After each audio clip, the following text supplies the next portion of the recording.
여러분 안녕하십니까? 물개소리연구소 김도균입니다. 오늘은 1월 6일 금요일입니다. 여러분 드디어 이재명 더불어당 대표에 대해서 검찰 조사 일정이 정해졌습니다. 수원지검 성남지청 형사 3부 부장검사 유민종은 이 대표를 오는 1월 10일 화요일 오전 10시 30분에 소환해서 조사를 한다고 보도가 나왔습니다. 그동안 이제 조사를 미뤘었는데 이제 더불어당에서 1월 임시국회를 소집을 했습니다. 1월 9일부터 소집한 걸로 보도가 되는데, 그래서 방탄국회를 만든 다음에 그 다음날 1월 10일 날 이렇게 이제 조사를 받겠다고 이제 검찰하고 협의가 된 것으로 보도가 되었습니다. 이 성남지청에서 조사를 받는 혐의는 제3자 뇌물 공여죠. 그것도 이제 금액이 커서 3천만 원 이상이면은 특가법, 특정 범죄 가중 처벌 등에 관한 법률 특가법에 의해서 가중 처벌되는 것이고, 1억 원 이상이면은 10년 이상, 징역 10년 이상의 중형에 처해지는 아주 무거운 죄입니다. 대장동의 사건에 있어 가지고 몇백억, 몇천억이 이제 쉽게 이제 입에서 오르락 내리락 하다 보니까 1억이라는 돈에 대해서 크게 비중을 돈을 주고받는 거에 대해서 크게 이제 뭐라 할까요? 그런 법을 위반한다, 중하게 위반한다 이런 감이 없는데, 특가법에 1억이면 10년 이상의 중형에 처하도록 되어 있습니다. 법원에서 봐주더라도, 반을 깎아서 봐주더라도 최소 5년 이상의 중형에, 아주 중형에 처해지게 되는 것이죠. 이 살인죄도 징역 5년 이상이거든요. 살인죄는 징역 5년 이상인데 법원에서 반을 깎아서 장량 감경을 하면 징역 2년 6월 이상이 됩니다. 징역 2년 6월 이상. 그러면 3년 이하의 징역에 대해서는 집행유예를 선고할 수 있거든요. 이 살인죄에 대해서는 사람을 죽이는 그러한 어떤 여러 가지 정황에 대해서는 참 정당방위 비슷한 상황도 있고, 하지만 정당방위가 인정되지 않는 그러한 상황도 있고 해서 가지가지 어떤 정황이 많습니다. 스토리가.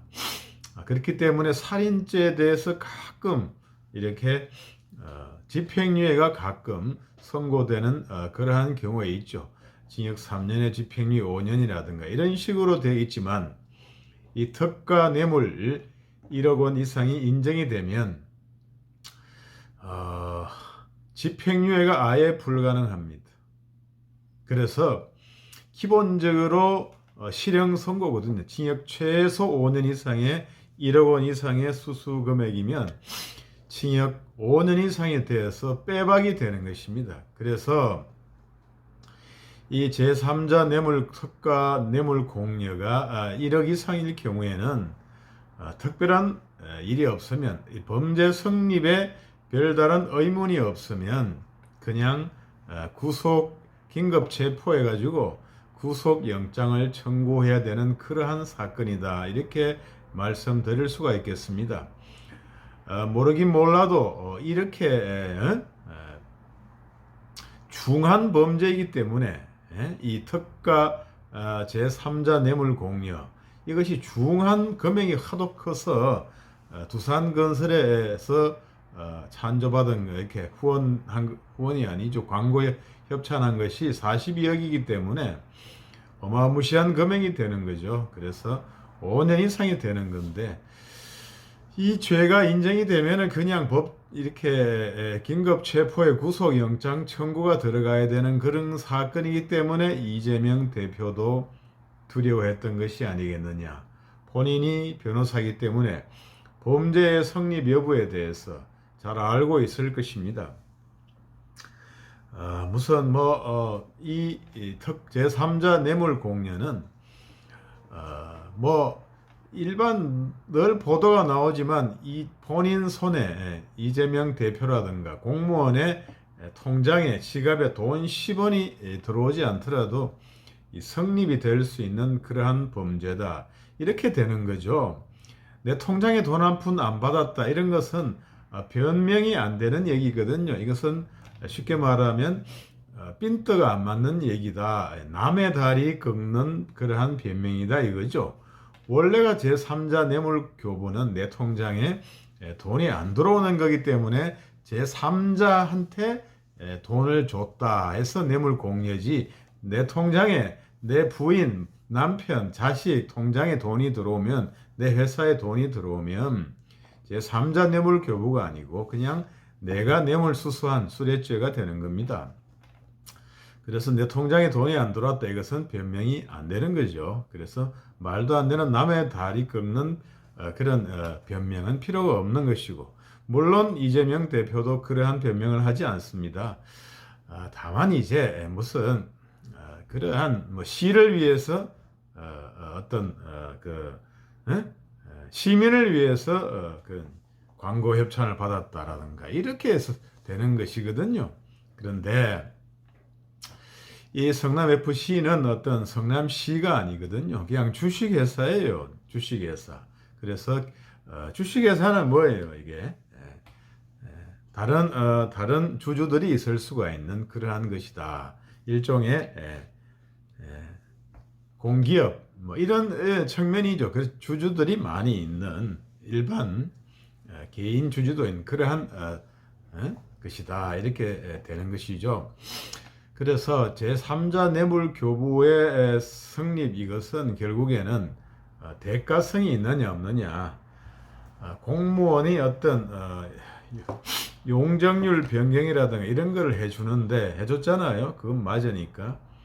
그 대가성, 돈 42억하고 대가성이 있느냐 없느냐, 이게 문제인데, 그게 대가성이라는 거는 지난번 공문을 통해서 이미 드러나 버린 거 아니겠습니까?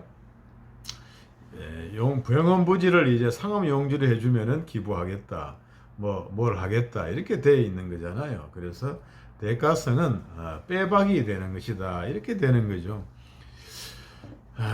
이렇기 때문에 그것이 이제 두려워해서 출석을 못하고 있었지 않느냐, 이렇게 생각합니다.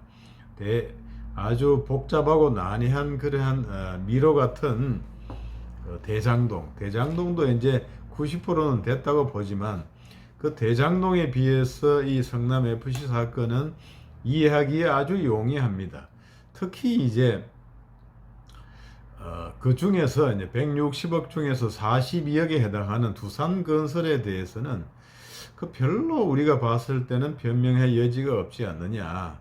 뭐 다른 FC에서도 이렇게 광고 후원을 받는다, 이렇게 얘기를 하지만, 이렇게 160억이라든가 42억이라든가 이런 식으로 특정 시기에 또 공문이 오가고 나서 이렇게 돈이 들어오는 것은 굉장히 이례적이지 않느냐, 이런 것이죠.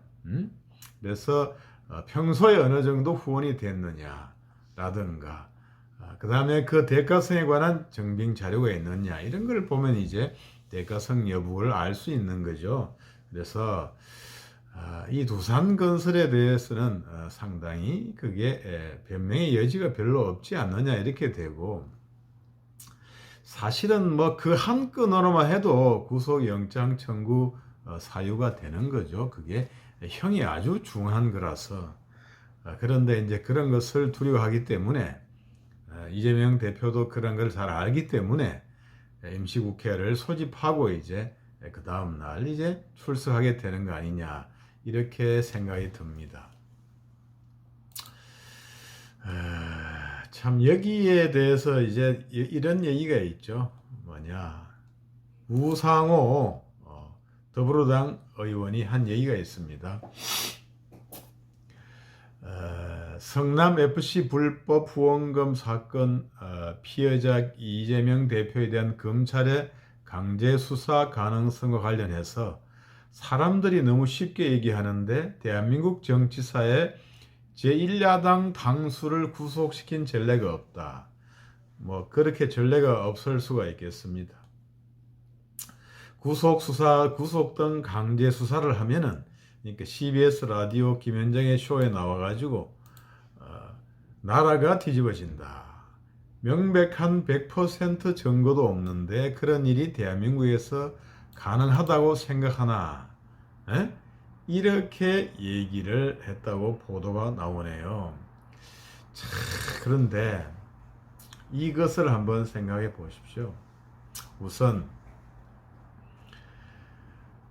제1야당 당수를 구속시킨 전례가 없다 이렇게 하고 있습니다. 그런데 지금 대통령을 하고 있는 윤석열 대통령이나 법무부 장관을 하고 있는 한동훈이나 검찰총장 이원석 총장이나 그런 전례가 없던 일을 대통령 2명 박근혜 이명박을 구속시킨 사람들입니다.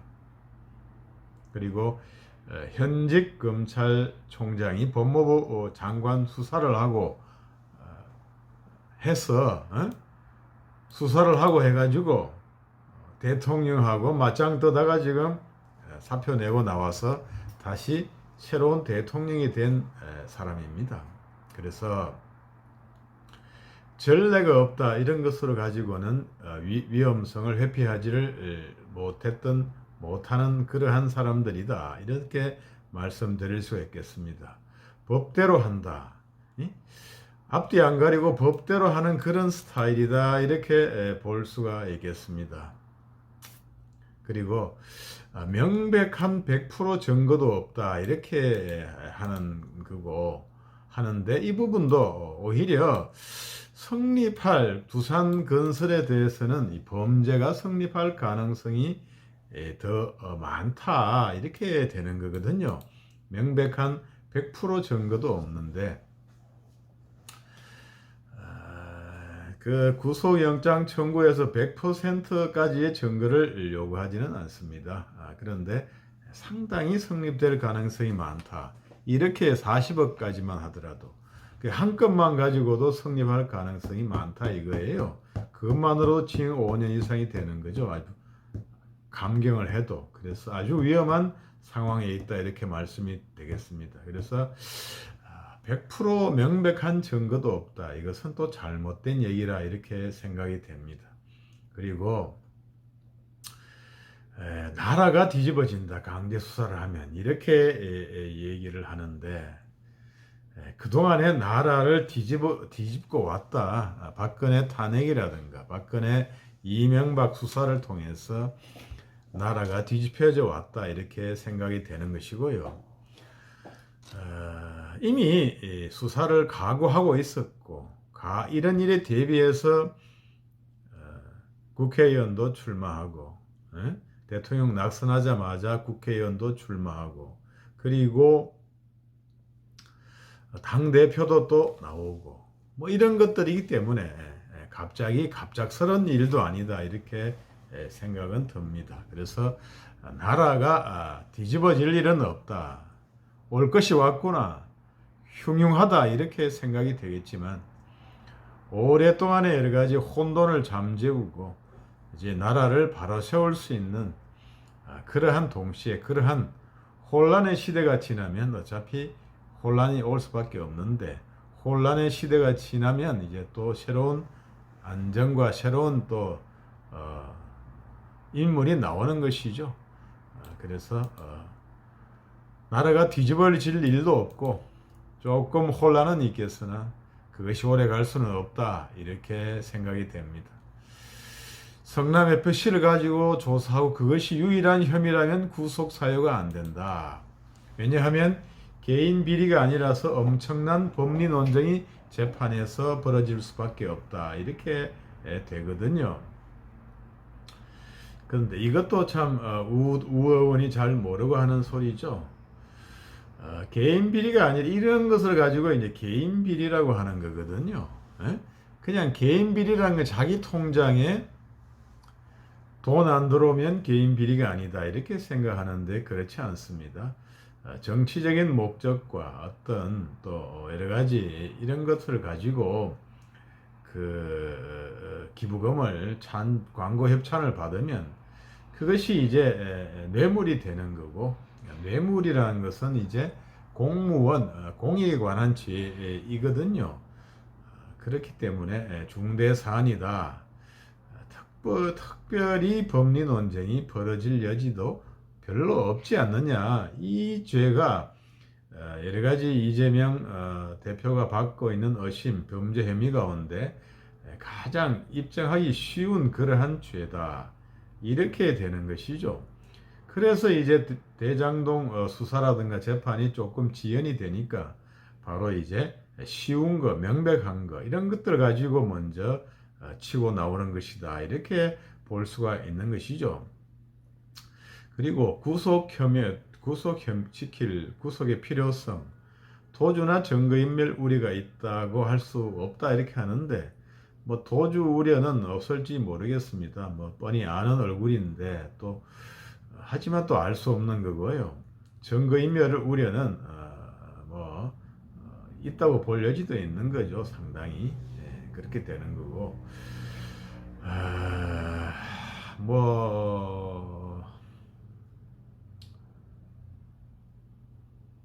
이 범죄가 중대하면은 비록 도주나 증거인멸 우려가 적다고 하더라도 구속영장이 발부되는 경우가 있어요. 이 도주나 증거인멸은 이제 구속 사유를 이제 판단하는 기준이긴 하지만, 뭐 장황하게 판사가 이제 이렇게 예를 들어 살인의 죄를 저질렀다. 그런 경우에 범죄를 자백하고 뭐 도망 안 가더라도 구속을 시킵니다. 왜 시키느냐 하면은 도주나 증거인멸 우려가 적더라도 그냥 범죄가 중대하니까 이렇게 나중에 실형 선고가 예상이 되면 일형에 도주 우려가 있다. 별로 다툼의 여지가 별로 없고 실형 선고의 우려가 많으면 도주의 우려가 있다. 이렇게 보는 것이거든요. 아무튼 지금 이재명 대표로서는 아주 중차대한 고비에 서 있다. 이렇게 생각이 듭니다. 이렇게 중대한 범죄, 어떻게 보면 이제 쉽게 입증이 되고 명백하다고 볼 수 있는 그러한 부분에 있어서도 영장을 청구하지 않는다면 검찰의 칼날이 굽은 것으로 평가될 수도 있는 것이고, 어떤 법대로 한다, 이것에 하고 있는 한동훈 장관이나 윤석열 대통령의 그러한 의지가, 개혁 의지가 굽혀지는, 타협적으로 볼 수도 있는 여지가 있기 때문에 정상적인 경우라면 이렇게 해서 사실은 구속영장을 청구하는 것이 타당한 수순이지 않을까, 이렇게 생각이 듭니다. 아무튼 1월 10일 날 이제 출석을 한다고 하는데, 참 인생을 건 건곤일척의 1차 승부가 지금 여기서 지어진다, 이렇게 생각이 되고, 우상호 의원이 이런 참 선수를 치고 나오는 이러한 것들은 오히려 영장 청구하는 것을 두려워하는 거 아닌가, 걱정하는 거 아닌가, 이런 생각이 듭니다.